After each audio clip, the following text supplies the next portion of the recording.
Welcome back to another video. We're going to do a Q&A today, but Yes. instead of doing a whole introduction, we'll just get right into the questions, I guess. Sure, okay. Well, I guess people will get to know us as we answer the questions. Yeah, so if you haven't been here before, you'll quickly find out what we do and who we are. Yeah. Okay, do you want to pick the first question? Yeah, We've got a list here. So, what inspired you to move from Canada to Australia?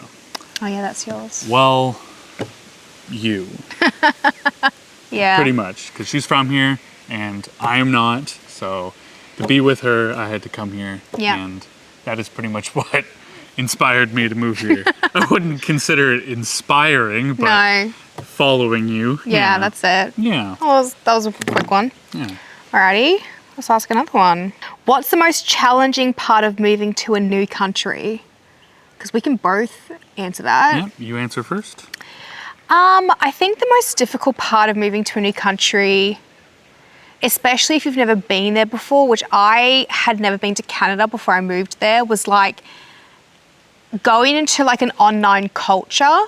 And I mean, if you're going somewhere where it has a different language barrier, that's obviously something as well.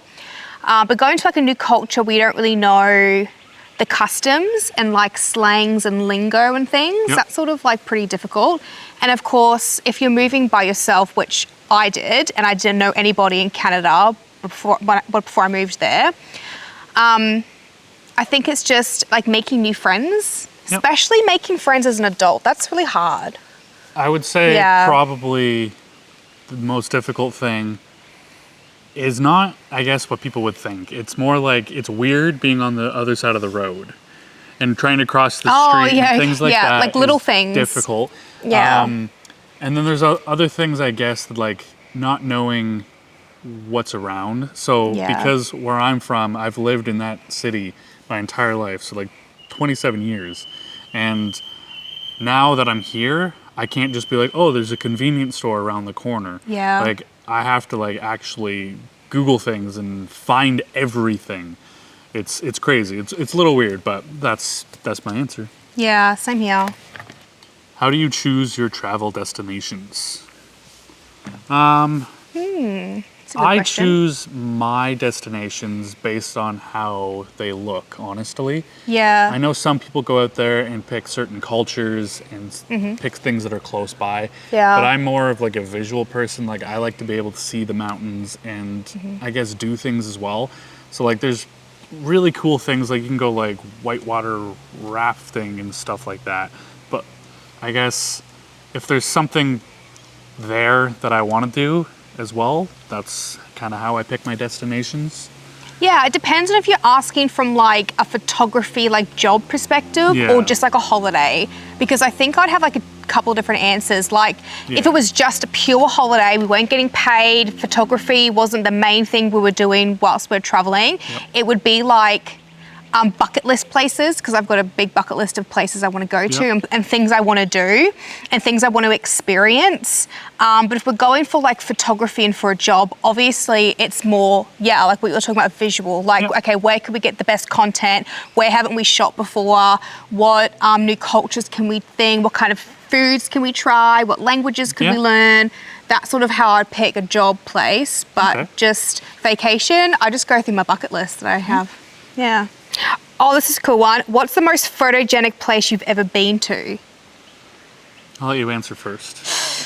Photogenic? Oh my God, this is a tough one.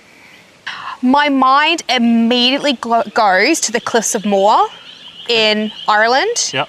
I'm a bit biased because Ireland to this day is my favorite country in the entire world, but when I was reading that question, my brain just immediately went to the Cliffs of Moher because that place is so grand and it's so majestic, and it's like breathtaking when you're standing there looking at the landscape around you. You go, whoa, like you just notice how small you are.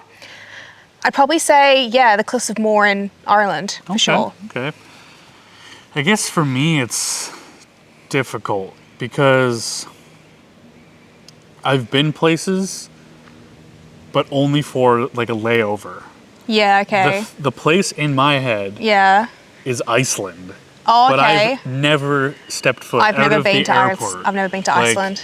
Technically, I've been in the country just to fly back out of the country. Yeah. But just being able to see out the window of the plane is insane, and I want to go there so badly. But places I've actually been, again, I'm going to be biased and say Scotland. Yeah. The greenery and just the hills, beautiful. Yeah. What inspired you to start a YouTube channel? I guess what inspired me was just a lot of the different channels that I watch. Yes. I do watch quite a bit of YouTube. Yeah, you do. So there is so many different channels, and I just love the aspect of just getting in front of the camera and just recording a video. Even if it's not super entertaining, it's just really fun to do, I guess. So a lot of different YouTube channels inspired me, I guess. Yeah. I've always wanted to start a YouTube channel, but I never knew what I wanted to talk about. Like, I never thought that I had enough knowledge on something. Do you know what I mean? I always wanted to do that, but I think transitioning into like travel photography and videography on like Instagram, like what we started back in Canada, it seemed like, oh, well, I can just start a travel YouTube page. And that sort of, I guess, inspired me, I guess. Okay. Yeah, just like what we got into doing. Yeah. Okay, this is a cool one. This is not photography related. So what are your hobbies outside of photography and traveling? What are your hobbies? Ooh, so my hobbies are video games. Yes. I play quite a bit of video games. Yeah. What other things do I do other than that? I can't really consider watching YouTube a hobby. Well, I would actually, to be honest. You do it enough. Yeah, so I'm gonna just say one hobby, video games. Yeah. You know what's really sad? I don't think I have one. Okay. I don't think I have a hobby. That's so sad. If you got to this far in the video, let me know what some hobbies are. What's been your favorite video to make so far? I'd probably say my first one. Your first one? Yeah. It's not the best, obviously, in Digiscapes. That was in Digiscapes. That's not the best one I've done at all. Okay. But it's just nice because it was the first one I actually did. And like I stood in like the middle of the forest and there were people walking around holding the camera up, talking to the camera, and I did that. Like I had a little bit of nerves, but I did it. So like it was just the first step. So I think that's the first one. I would say my favorite would probably be the food.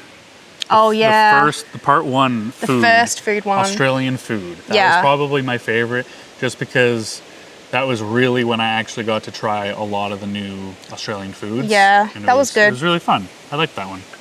Do you have any favorite travel photographers or YouTubers who inspire you? I've got a few. So we both have Hales and Kyle. Okay. They're from the Gold Coast. And it's quite funny because I had been following them for years. Yeah. And then you followed them. And I was like, wait a minute, I didn't know you liked these guys. Because I love them. Yeah. I also love this girl. She's also from Australia. I think her name is Emily. And it's Hello Emily or Emile on Instagram. She has the most stunning travel photos, like breathtaking. And she has an amazing book as well. I really want to get the travel book. I actually have a couple. There's... Oh, okay, no, you do yours. Do yours. There's people, honestly, like, it's not even just YouTubers. It's like people like Garth. Oh, yeah. Like, insane. His wedding photography is epic. Just people, like, I personally know, like, my buddy Matthew Paquette as well. Like, Taylor. Taylor. Her photos are great. Like, people that I personally know, I think, inspire me more. No, that's true. That's good. YouTubers. There are YouTubers that I watch, but I think it's mostly people that I know personally. No, that I like for to sure. see because I can actually see them grow. Yeah. And then that inspires me to do the same thing. Yeah. No, that's good. What do you miss most about Canada and Australia when you're away? Okay, so when I was living in Canada, there were two things that were like, they're so random. And I love them, but like, I don't know why these two stuck out to me when I would think of Australia and I get homesick. Number one was a place, and it was Snapper Rocks, which we went to and did a video for. Yeah. That place just is so special, so magical. I love it so much. And the second thing was Turkish Delight. Oh, okay. Like traditional Turkish Delight, not the chocolate Turkish Delight, because that's but the traditional Turkish Delight, the rose flavored with like the icing. I could not for the life of me find that anywhere in Canada. I have no idea what was going on. But remember, we kept on looking for Turkish Delight. I don't know why. It's not even really an Australian thing, to be honest, but I just was craving Turkish Delight. What's something that you miss from Canada? One thing that you miss from Canada that you're excited to go back and see, eat, do, whatever. One thing I'm excited for, or that I miss from Canada, is my friends. I know it's really cheesy to say, but the friends, my work friends, my Lush girlies who I worked with at Lush. Yep. In the Upper Canada Mall in Canada. Yes. I miss those girls. I would say back in Canada, yeah, it would be my friends. Yeah. Like, I think Brandon and Dalton, I talk about them every single day. You do. I bring them up in like some type of topic, one way or another, I guess. What else do I miss? I would say it's a really weird and niche thing, but I miss the breakfast sandwich from A&W. That's so niche. Yeah, that is what I miss. So I want one of them. It's called a bacon egger, and I want that so badly, and I can't wait to go back and eat that. Right, first thing you're gonna do. One of the first things I'm gonna do, yeah. Right, definitely. okay.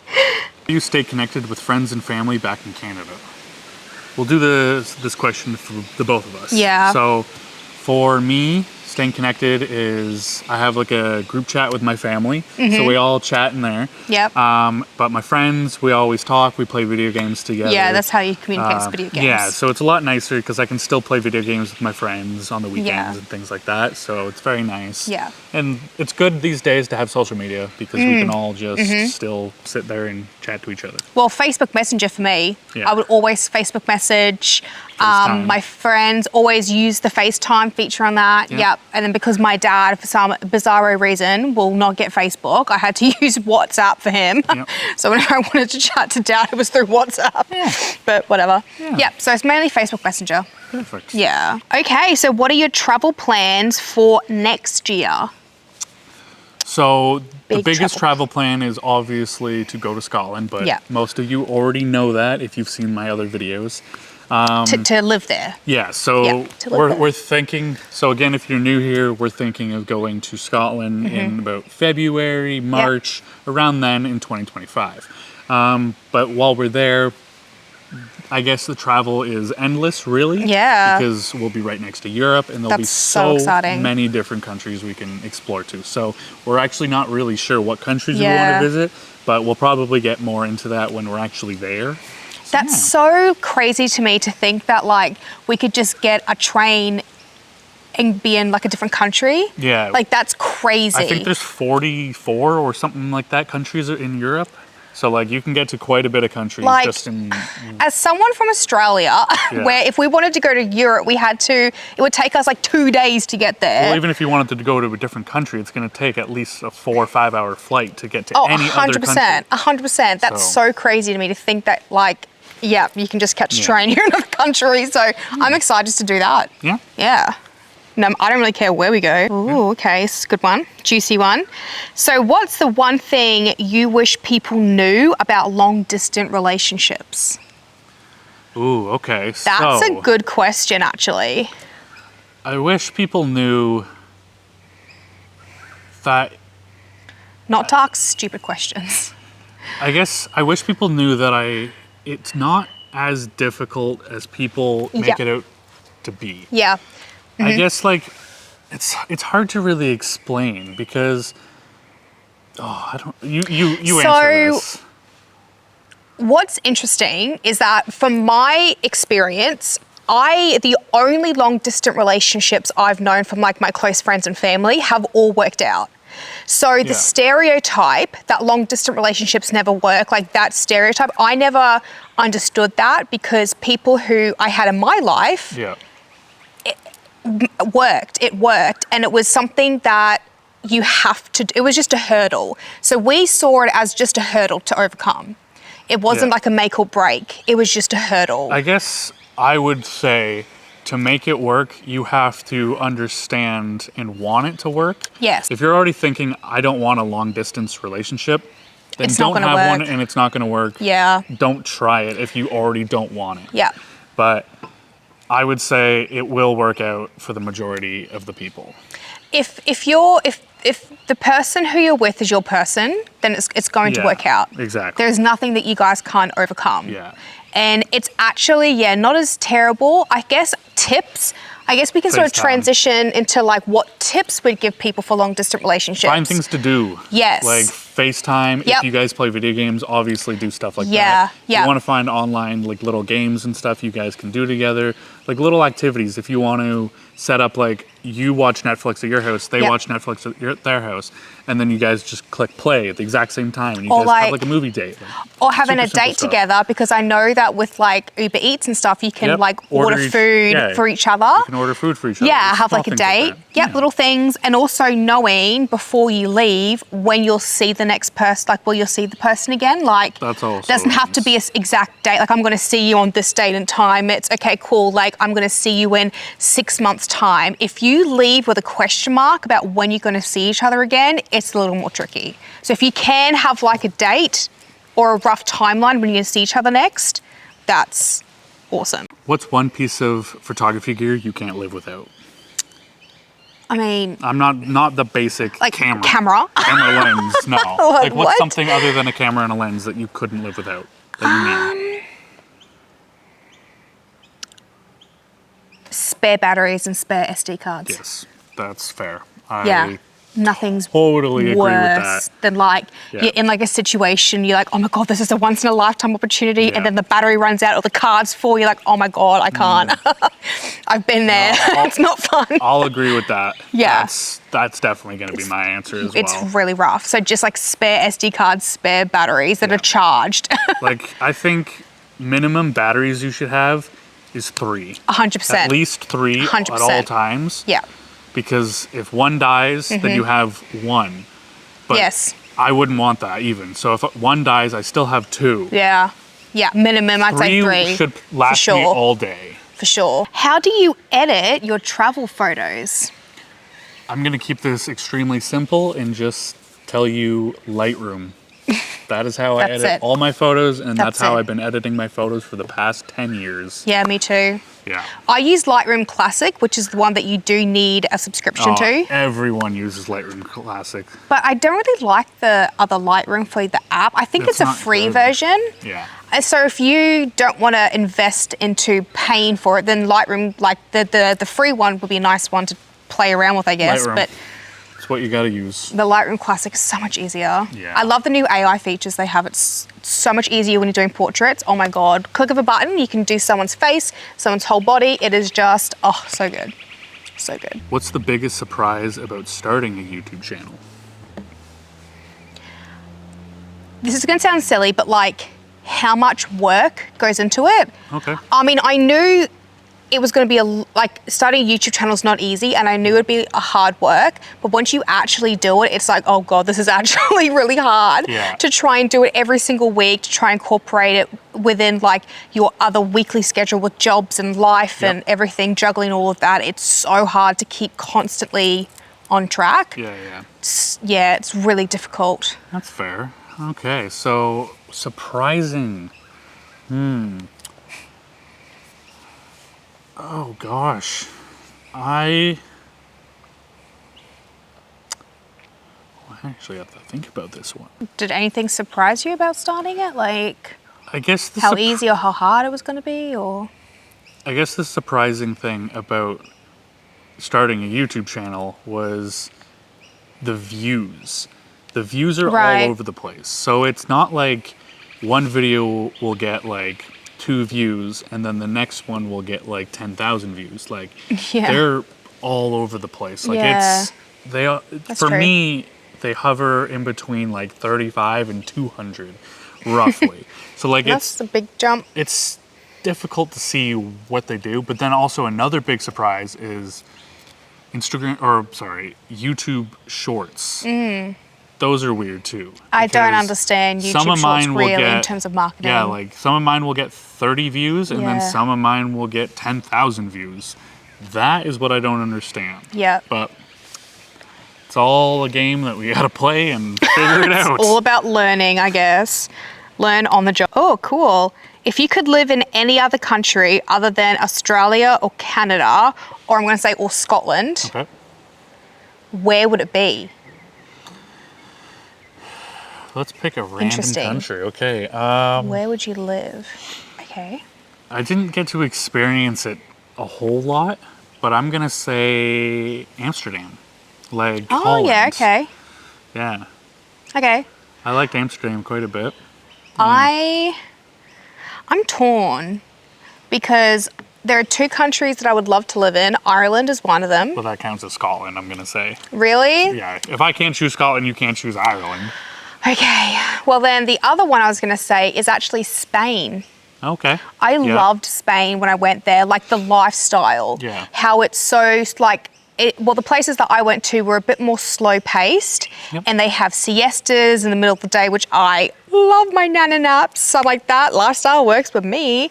And they have like, I love the tapas vibe when you go out for dinner and drinks and dancing and like that. I love that. I love the lifestyle in Spain. How do you see your photography style evolving in the future? Oh my gosh, that's a good question. Like what style I want it to evolve Yep. to? Yep.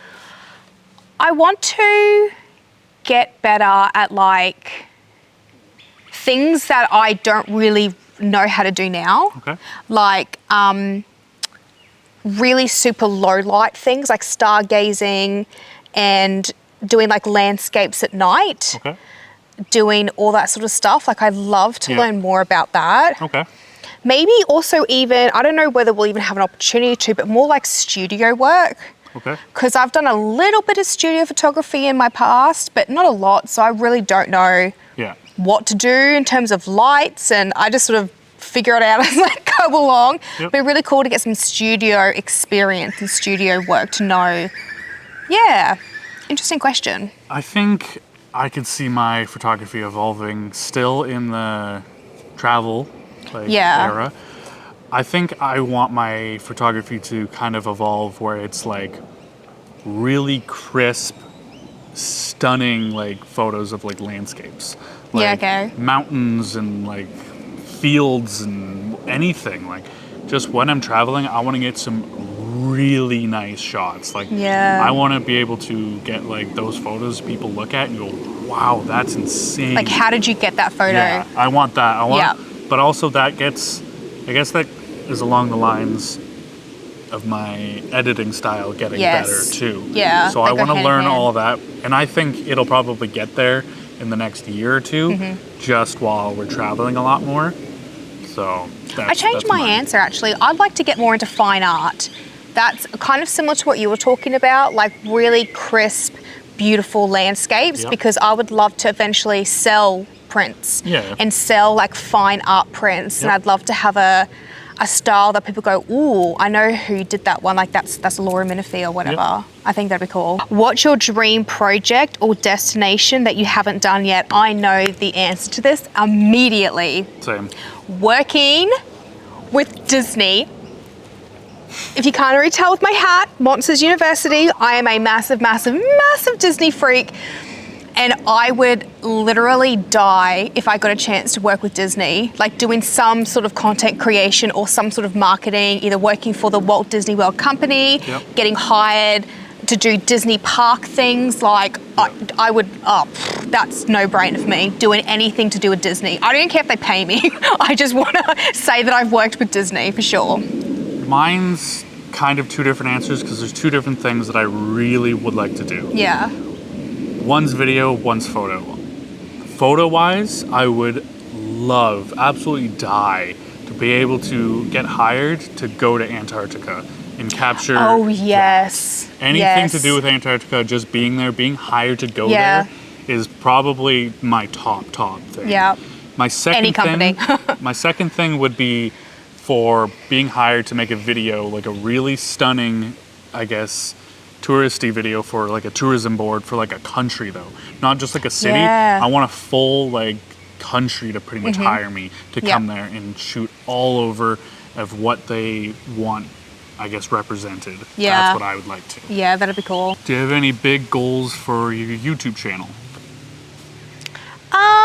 Well, I've been a little bit slack on my YouTube channel, so I guess like a big dream is that obviously this could be like a full-time income for us. Okay. Like doing YouTube as a full-time gig. Yep.